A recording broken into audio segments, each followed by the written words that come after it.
Assalamualaikum warahmatullahi wabarakatuh. Saya Bustan, guru dari BTD SD Prestidadi, Kecamatan Budon, Kabupaten Mamuju Tengah, salah satu CGP Angkatan 11. Kali ini saya akan melakukan praktik rangkaian supervisi akademik dalam pembelajaran dengan menggunakan paradigma berpikir Kocil dan melakukan refleksi terhadap praktik supervisi akademik tersebut. Kali ini saya tidak sendiri, saya ditemani teman saya, rekan saya yang bernama Ibu Tini Kurniasi, salah satu guru dari TDSD Prestidadi, Kecamatan Budon, Kabupaten Mamuju Tengah. Bagaimana Ibu Tini? Bagaimana kabarnya hari ini? Alhamdulillah baik Pak. Bagaimana dengan Pak sendiri? Alhamdulillah baik juga Bu. Oke Bu, karena sebentar saya akan mengamati bagaimana jalannya proses pembelajaran yang Ibu lakukan di kelas. Saya akan menjelaskan terlebih dahulu tujuan dilakukan supervisi ini adalah untuk meningkatkan kualitas proses pembelajaran, antara lain dengan memberikan masukan, memberikan bimbingan, dan mengembangkan kemampuan Ibu Tini sehingga kompetensi Ibu semakin meningkat dan dapat memberikan pembelajaran yang lebih bermanfaat untuk murid-murid kita. Namun pertama-tama kita akan melakukan percakapan praobservasi terlebih dahulu sebagai bentuk persiapan agar Ibu Tini lebih siap dan percaya diri dalam melakukan kegiatan belajar mengajar di kelas. Saya ingin menanyakan beberapa hal terkait supervisi kita hari ini. Yang pertama, materi apa yang akan Ibu Tini ajarkan nanti? Materi yang saya akan ajarkan nanti adalah norma-norma yang berlaku di lingkungan. Jadi materinya itu sudah masuk ya pada norma-norma yang berlaku di masyarakat. Nah, bagaimana dengan tujuan pembelajaran yang Ibu ingin capai? Tujuan pembelajaran saya ada dua. Yang pertama, peserta didik dapat mengklasifikasikan norma-norma yang berlaku di lingkungan masyarakat. Yang kedua, peserta didik dapat memberikan contoh pelaksanaan norma-norma yang berlaku di lingkungan masyarakat. Jadi tujuan pembelajaran Ibu Tini itu ada dua ya. Yang pertama, peserta didik dapat mengklasifikasikan norma-norma yang berlaku di lingkungan masyarakat. Terus yang kedua, peserta didik dapat memberikan contoh pelaksanaan norma-norma yang berlaku di lingkungan masyarakat. Nah, selanjutnya Bu, apa area pengembangan yang hendak Ibu Tini capai? Ya, area pengembangan saya di sini Pak adalah pengetahuan, keterampilan, dan sikap. Baik Bu ya, area pengembangan yang Ibu capai itu adalah pengetahuan, keterampilan, dan sikap. Kira-kira dari ketiga area pengembangan yang Ibu sebutkan tadi, adakah yang secara spesifik yang ingin dikembangkan atau Ibu Tini yang ingin amati nantinya? Ya, saya rasa pengembangan sikap di mana peserta didik bisa mengembangkan kesadaran pentingnya mematuhi norma-norma yang berlaku di lingkungan masyarakat. Oke, jadi spesifiknya adalah pengembangan sikap ya. Nah, bagaimana dengan strategi yang disiapkan dalam mencapai tujuan pembelajaran itu? Baik itu metode pembelajarannya, bahkan model pembelajaran yang Ibu akan gunakan di kelas nantinya. Saya akan menggunakan pendekatan diferensiasi dengan strategi diferensiasi konten, proses, dan produk, terus metode diskusi kelompok, tanya jawab, dan model kedua. Oke ya Bu, jadi strategi pembelajarannya adalah di mana dilakukan proses pembelajaran diferensiasi mulai dari diferensiasi konten, proses, produk, dan menggunakan metode diskusi, tanya jawab, dan model project based learning. Oh ya Bu, jam berapa Ibu Tini untuk masuk mengajar? Mungkin setelah jam istirahat ya? Ya betul Pak, sekitar jam 9.45. Dan yang terakhir Bu, apa harapan dari Ibu, setelah observasi yang akan kita lakukan bersama nantinya? Harapan saya ke depannya proses pembelajaran bisa lebih baik lagi, menggunakan pendekatan yang sesuai dan tujuan pembelajaran dapat tercapai. Ya Bu, saya pun berharap demikian pembelajaran Ibu bisa berjalan dengan baik dan peserta didik bisa aktif dalam pembelajaran. Oh ya Bu, ya berapa Ibu ini akan melakukan pembelajaran? Ya Pak, betul jam 9.45. Ya Bu, karena masih ada beberapa menit lagi jam istirahat. Siapa tahu Ibu ini ingin bersiap-siap terlebih dahulu. Nanti setelah jam istirahat saya masuk di kelasnya Ibu Tini untuk melihat dan mencatat hal-hal apa saja yang terjadi di dalam kelas ya Bu. Nah, setelah melakukan observasi di kelas nanti, kita akan melakukan kembali percakapan pasca observasi ya Bu. Yang nantinya akan didampingi oleh pengajar praktis saya yaitu Ibu Hamsian. Terima kasih Bu. Itulah tadi percakapan pra-observasi kami. Terima kasih dan sampai jumpa di kelas untuk proses observasi. Assalamualaikum warahmatullahi wabarakatuh.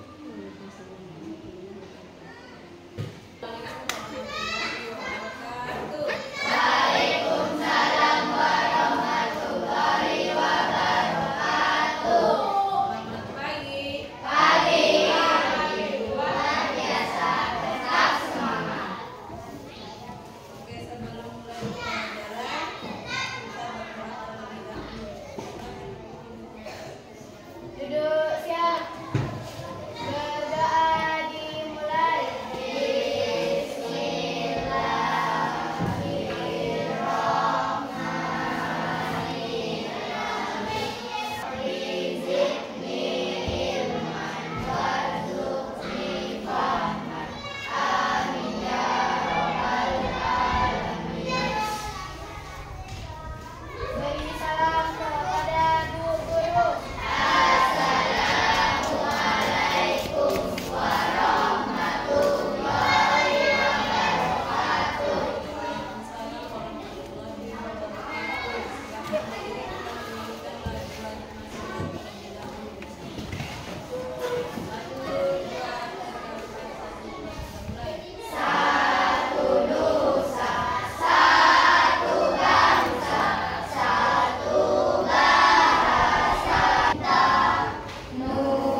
kakek-kakek disuruh duduk. Nanti ini Nabila, terus kakek-kakeknya saya gini. Terus ini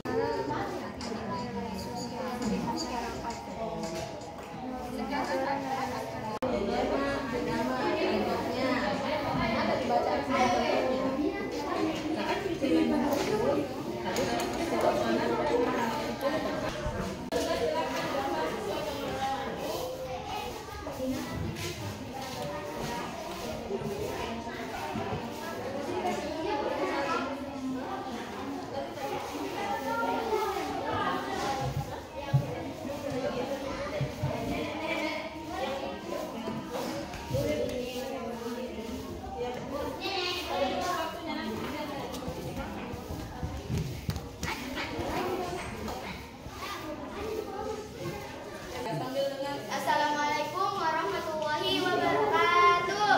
Waalaikumsalam warahmatullahi wabarakatuh. Kami dari kelompok 1 yaitu Dinasti akan memperagakan norma-norma yang berlaku dalam kehidupan masyarakat. Berikut pertama adalah norma kesopanan.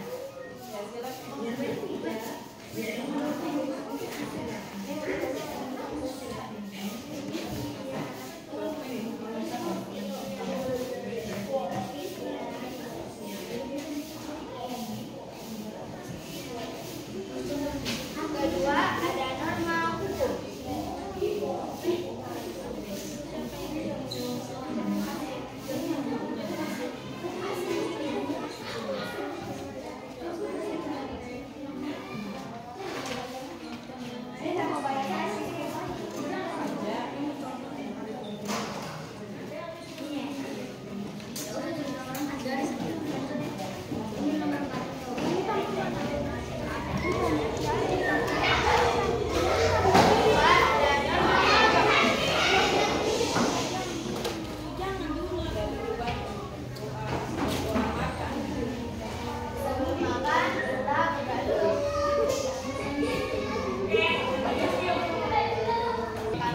Wassalamualaikum warahmatullahi wabarakatuh. Waalaikumsalam warahmatullahi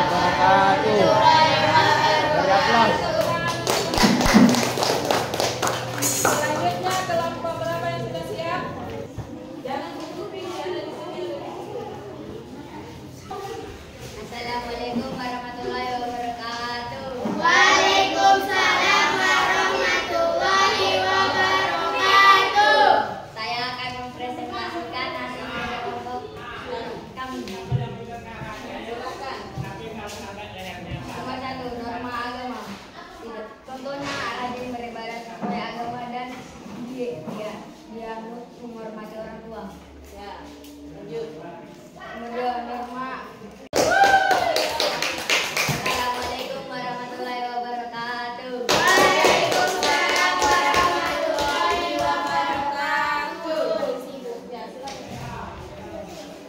Assalamualaikum warahmatullahi wabarakatuh. Waalaikumsalam warahmatullahi wabarakatuh. Saya akan mempresentasikan hasil kerjasama kami. Ya.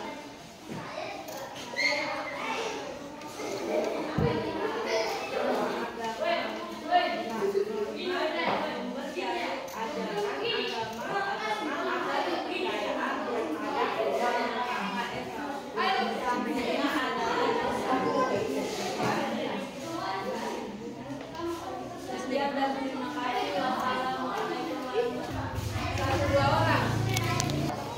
Saya merasa sangat senang karena kita dapat belajar norma dan mencari berbagai gambar yang ada di sudut ruangan kelas.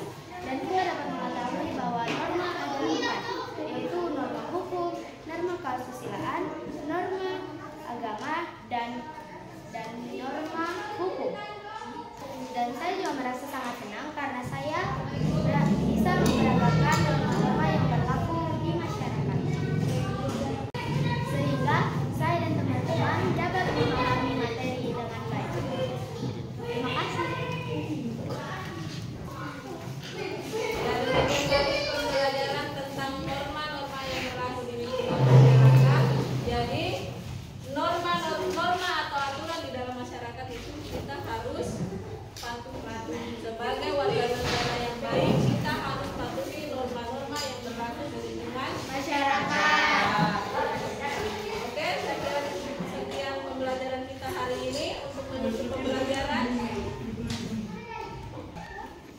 wabarakatuh. Waalaikumsalam warahmatullahi wabarakatuh. Baik, alhamdulillah tadi saya sudah melihat mempersamai kalian belajar selama 2 jam pelajaran.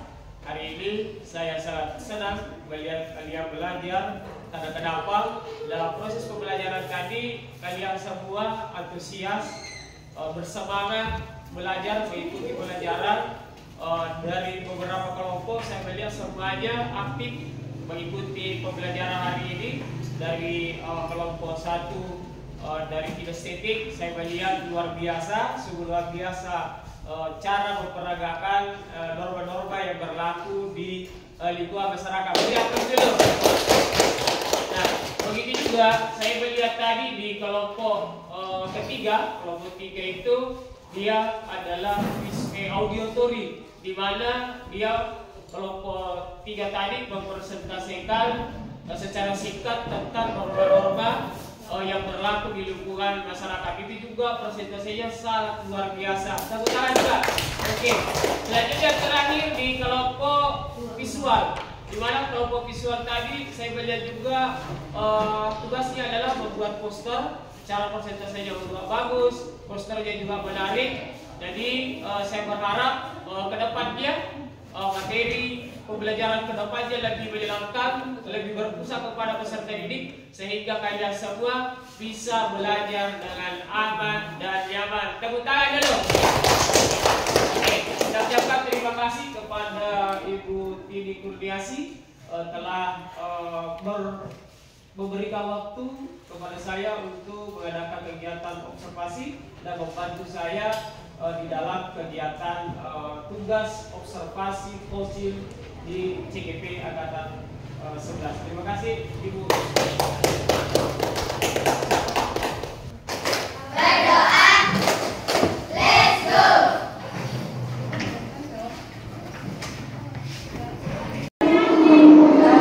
Bagus. Ini Bapak kan kemarin sudah melaksanakan satu rekan saya sudah lakukan. Kemudian membuat LPP atau buku belajar sudah ada ya. Kemudian sudah dilakukan observasi. Ya. Nah, sekarang setelah dilakukan observasi, maka silakan Bapak melakukan percakapan pas observasi. Ada empat hal yang Bapak bisa sampaikan ke rekannya. Yang pertama, Bapak silakan sampaikan ke rekan-rekannya dan silakan ditanya bagaimana. Kemudian silakan melakukan percakapan lagi. Kemudian silakannya silakan perencanaan area perkembangannya apa berdasarkan ekspektasinya. Kemudian yang terakhir rencana aksi pengembangan diri. Nah, silakan Bapak melakukan proses observasi dengan rekannya. Baik, terima kasih banyak atas kesempatan yang diberikan. Jadi saya langsung saja. Jadi baik, kali ini kita bertemu kembali Ibu Tini di percakapan pasca observasi bersama saya Pak Ustaz CGP Angkatan 11 dan Ibu Tini Kurniasi serta Ibu pelajar praktik saya Ibu Hamsian. Bagaimana kabar hari ini Bu Tini? Alhamdulillah baik Pak. Bagaimana nih kita sendiri? Baik Bu Tini, kali ini kita akan melaksanakan percakapan pasca observasi, di mana kita ketahui bahwa sebelumnya kita sudah melaksanakan kegiatan pra-observasi dan proses observasi di kelas selama 2 jam pelajaran. Nah, bagaimana perasaan Ibu Tini setelah melaksanakan kegiatan pembelajaran di kelas 6 tadi?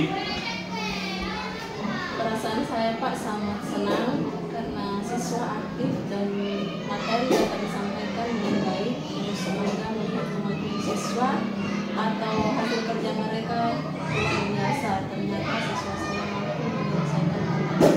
Alhamdulillah, saya pun melihat tadi pembelajaran berjalan dengan baik. Bagaimana Ibu Tini menilai sendiri performa dalam kegiatan pembelajaran yang dilakukan tadi di kelas? Kalau saya menilai Pak, saya masih perlu mengevaluasi cara mengajar atau materi yang disampaikan, meski beberapa bagian pelajaran bisa berjalan dengan baik. Nah, apa yang membuat Ibu Tidi menilai demikian?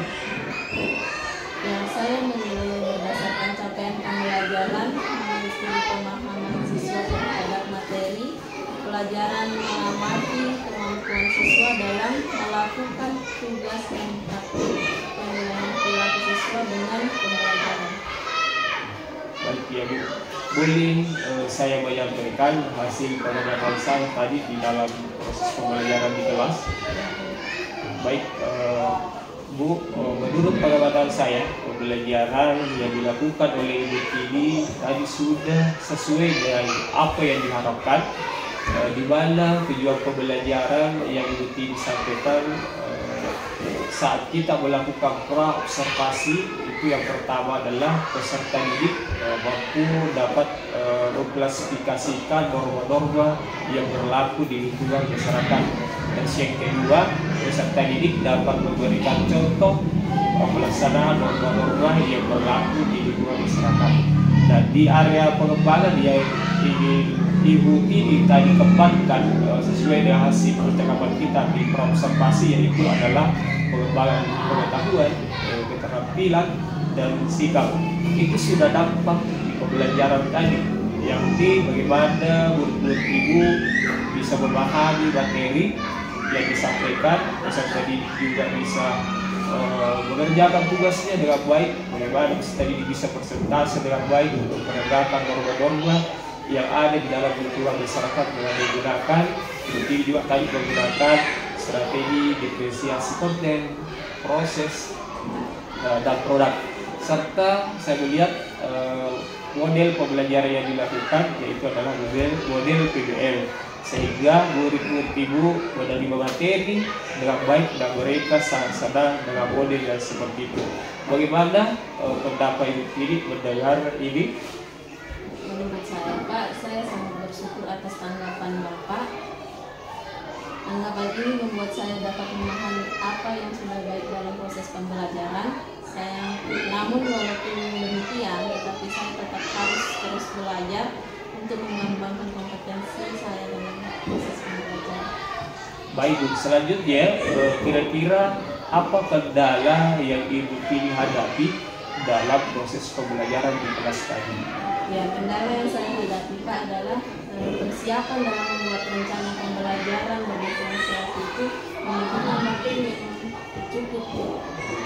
Jadi kendalanya Ibu Tidi adalah dalam proses persiapan pembelajaran atau membuat RPP diferensiasi pembelajaran. Nah, dari kendala yang Ibu tadi sampaikan, kira-kira apa rencana tindak lanjut Ibu Tidi selanjutnya ke depan?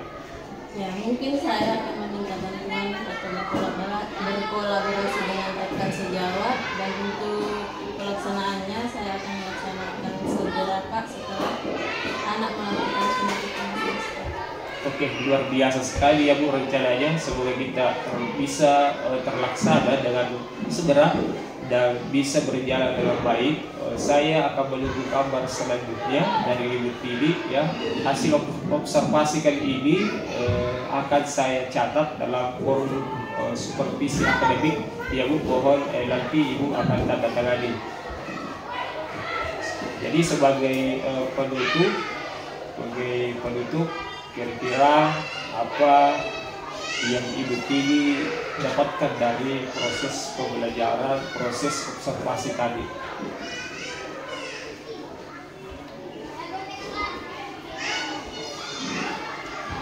Saya bisa belajar tentang proses pembelajaran dan Baik, terima kasih banyak Bu. Jadi sudah mengadakan kegiatan pembahasan pasca observasi. Jadi mungkin sampai di sini percakapan kita. Mungkin nanti saya akan persilakan lagi selanjutnya kepada PP saya Ibu Harsia untuk menyampaikan perbalik dan tanggapan dari dalam prosesnya kegiatan pasca observasi ini. Bisa persilakan kepada Ibu PP Harsia dan Ahmad. Saya persilakan untuk memberikan tambahan. Baik, terima kasih Bapak Ibu atas kesempatan ini diberikan. Nah, mendengar tadi persyaratan observasi yang dilakukan Pak Muslim bersama dengan rekannya, saya bisa menyimpulkan bahwa besok pembelajaran yang dilaksanakan oleh Ibu, kegiatan pembelajaran yang dilaksanakan itu cukup menarik, bisa memberikan siswa, strategi diferensiasi sudah dilaksanakan semua, kemudian berdasarkan penyampaiannya Pak Agus tadi, area penggunanya terlaksana, kemudian TP-nya juga tercapai. Artinya pembelajaran yang dilakukan oleh Ibu ini sudah sesuai dengan perencanaannya, sesuai dengan RPP dibuat, sudah bagus menurut saya. Terima kasih banyak Bu atas upaya. Jadi mudah-mudahan kedepannya kita bisa lebih memperbaiki, meningkatkan lagi potensi dan upaya kita untuk pelaksanaan pembelajaran diferensiasi. Saya rasa cukup sampai di sini. Saya ucapkan terima kasih kepada Ibu PP dan Ibu Tidi atas kerjasamanya. Assalamualaikum warahmatullahi wabarakatuh.